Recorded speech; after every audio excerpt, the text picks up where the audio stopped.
to the way society works. It doesn't mean it's right, and it doesn't mean that it's the best way. And the point is that most people, and when I say most people, I'm not talking like 51%, I'm talking like probably 90% plus of people have never even thought about, why do things work the way they do? Why do we just pay taxes? Why do we just, go and fight in wars if we're told to? One of the things that people often say is that, when they get to know someone who's meant to be their enemy, it's like, they're just people like we are. And it's like, duh, of course they are. Since when have people not just been people? And it's just,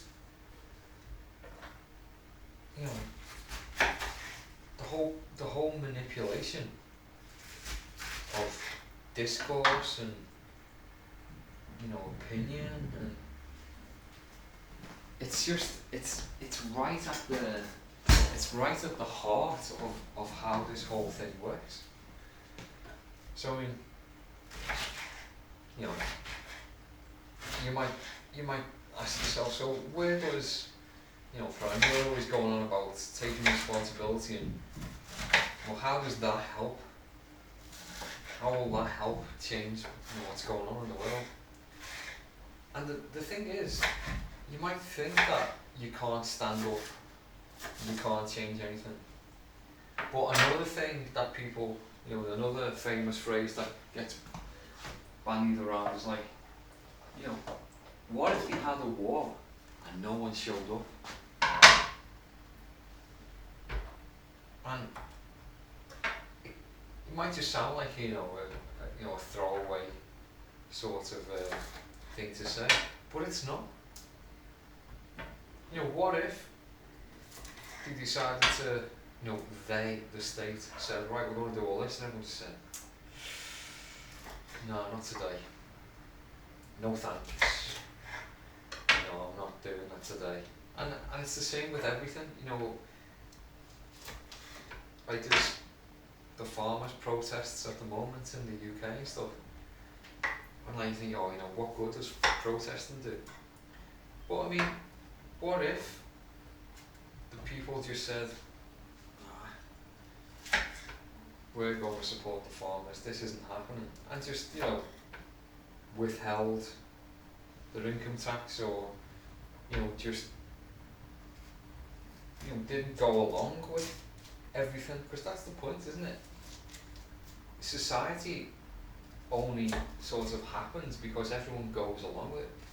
It was something that I realised when I was like, I was probably 15 or 16, and believe it or not, I used to have long hair, and when I was growing my hair, this was just like such a major trauma for me dad, because it just wasn't. And it was just like, get your hair cut, and I wouldn't get my hair cut. And it's not like he was actually going to physically take me to by scruffing my neck down to get my hair cut when I'm 15, 16 years old. I think I was 16 years old. And so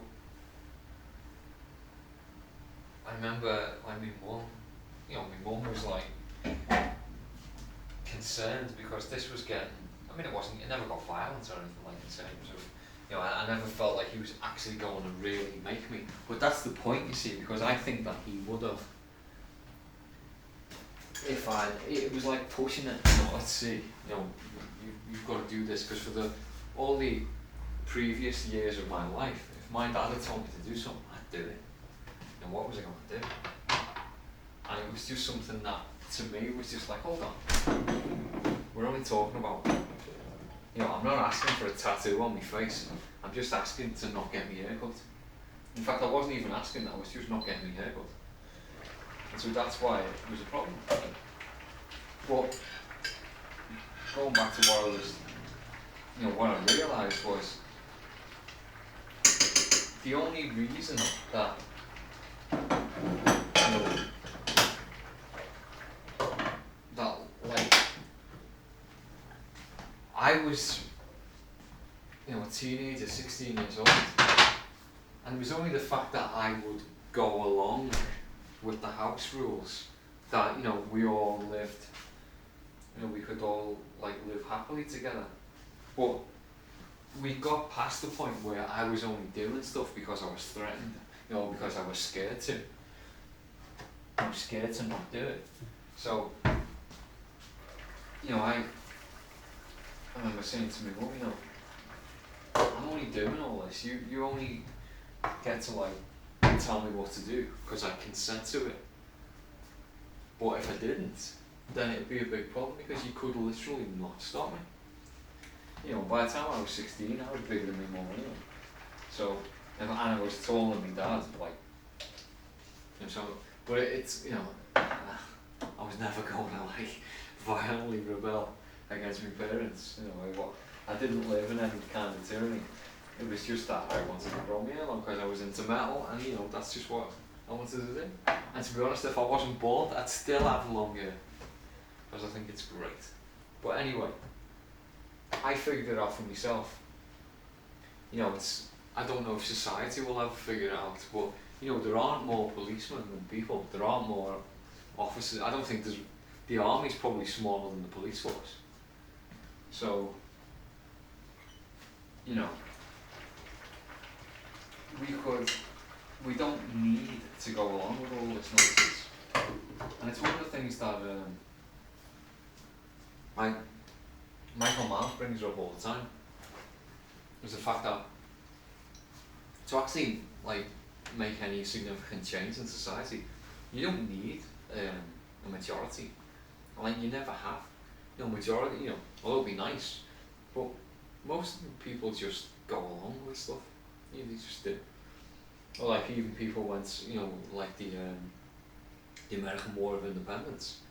It was like 3% of the people living there were actually involved in the war. That was all. And they fought off the British. So it's like you don't need massive numbers, but what you do need is the people who believe it, or are aware to actually do something. And so that's where this is coming from, like this, Fran Cook's lunch. It's like I'm trying to make people or get people to realise that they can do something. And you've got to start at the beginning, like start with yourself.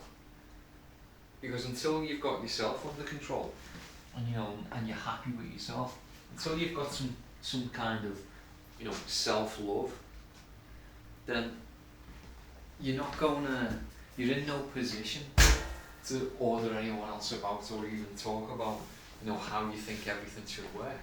It's like you're under control, go and do your own work, sort yourself out and then come back. I'm not saying that I am the most balanced, sorted out person in the world, but I've given it a go and I'm continually trying to make it better.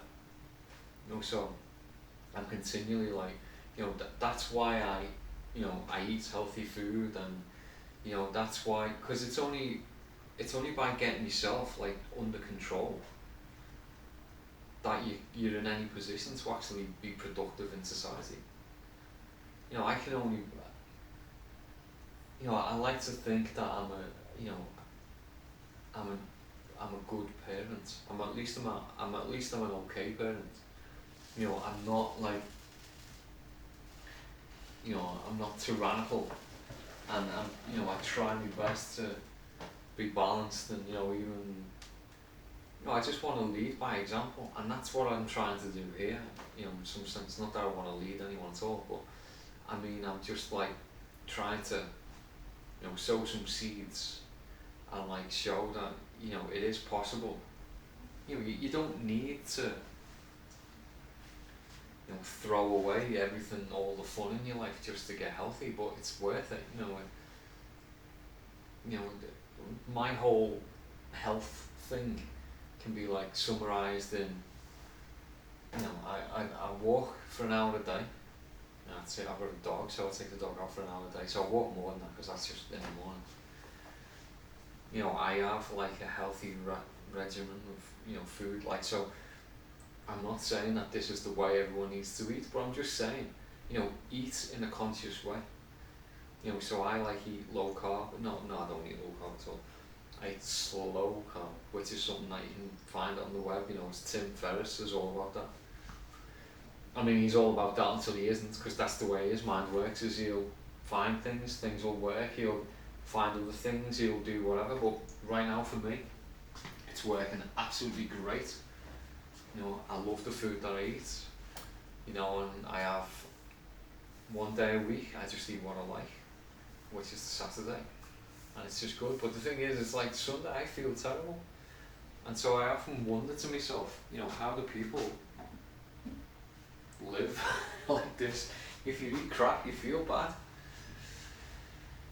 And Sundays are like a day, just because I've been eating badly, I kind of feel, I know I'm not depressed, but I feel that kind of, and if I didn't have some kind of perspective where I know that my life is brilliant, then, it's sort of like from when I get up till about, I don't know, 7 o'clock in the evening, I do feel terrible, and for some reason after about 7 o'clock in the evening I start to feel okay.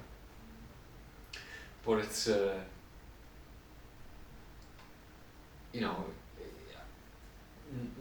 not having like a healthy food coursing through your veins, it's no good for you. It makes you feel bad. And so if I was to couple that with like watching telly and getting the opinions from other people, just feeling the triangulation all the time, it's a cycle that you just need to get out of. You need to do things that will make you feel better. So for me, the problem is we're all the headlines are like, this weird hack to fix this, and this weird hack to do this, and just do that, and lose 35 pounds in 2 days, and it's not. It's a process. It's not something. It's not like I'll do this and I'll be there. And like being there doesn't mean anything. Like the whole, you don't walk through the same river twice or whatever. because the water's always flowing. It's, it's true. It's every day. Although like we're sort of like put into these cycles to make us think that like Monday, Tuesday, Wednesday, Thursday, Friday, Saturday, Sunday, Monday, Tuesday, Wednesday, Thursday, Friday, Saturday, Sunday, as if like we're going back to the same place, but we're not. It's more like Monday, Tuesday, Wednesday, Thursday, Friday, Saturday, Sunday, Monday, Tuesday, Wednesday, Thursday, Friday, Saturday. We're going somewhere, and we've just got, there are certain times of the year and certain times of the week, and certain times of like your whole life that just feel similar, and that's because they probably are. The moon goes through cycles, but we don't say that exactly the same point of, the calendar advances. We don't just have 1 month a year, do we? The whole thing just keeps moving on. And I think it's important that we approach life, somewhat in that way, of like, it's not like when I do this then I've got that and I'll be happy, but then I do that and I'll be happy, and let's hope that. I think Dan Coe talks about this all the time, about the idea of like being happy, and like happiness it's not a natural state. You shouldn't be happy all the time. Now you see, don't get me wrong, I'm not unhappy all the time. I'm very rarely unhappy. And when I am, if that ever happens, then it's a sign to like, I've got to change something in my life because I'm unhappy. Why am I unhappy? What have I done? What has happened to make me unhappy now? Why do I feel unhappy? And you have to take stock of your life and then like think, well, maybe I did that wrong. That was the bit that I did wrong. Or maybe all these things happened that I had no control of.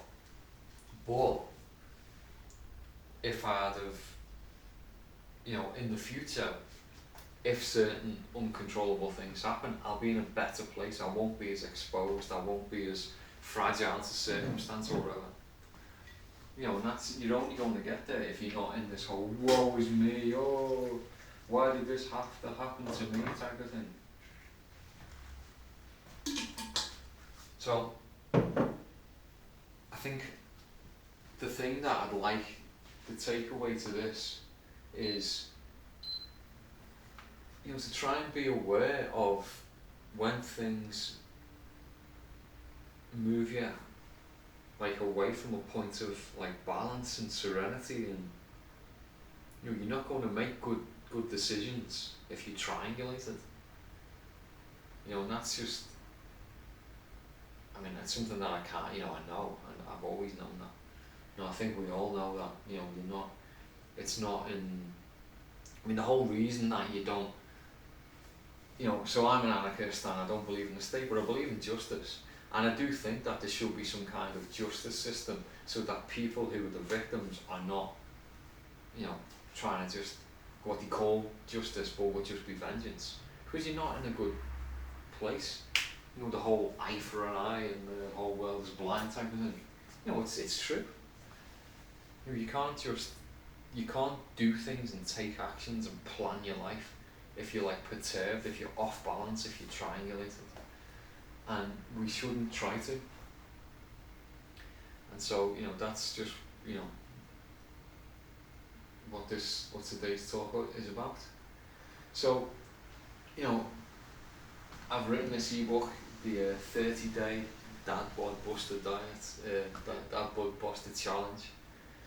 And it's, the whole thing of it really is just about trying some things to make you feel better, so that when you're trying to like get your life in order, you're already feeling better, and it's because you've made some positive choices. So I definitely recommend people check that out. It's in the description. You know, just give it a look, see what you know, see what resonates, what doesn't. But you know, it's only 30 days. Give it a go. You'd be surprised with, you know, how you can feel. So that's really what's it for today. I hope it's been a lot more upbeat than the last few days, because, you know, I'll be honest with you, I think that we are going through some dark times right now. And I think the worst of it is that because people, I mean, people, you know, the whole left-right thing, people are just so triangulated that they're only interested in their own team. And, you know, that's not going to get us anywhere, because really we are all the same team. And the people who are on the team are like the people in charge. You know, don't think for a second that they're on your side, because they're not. They're not even, you know, they're just not like us. You know, do you think that Keir Starmer gives a crap? You know, do you think that Pedro Sanchez cares? He doesn't. I mean, you can't be a politician if you actually care, because you wouldn't have been a politician anyway. Because you'd be out helping people instead of like telling them what to do. Anyway, that's it for today. And my lunch. See you in the next video. If we don't speak before then, have a good weekend.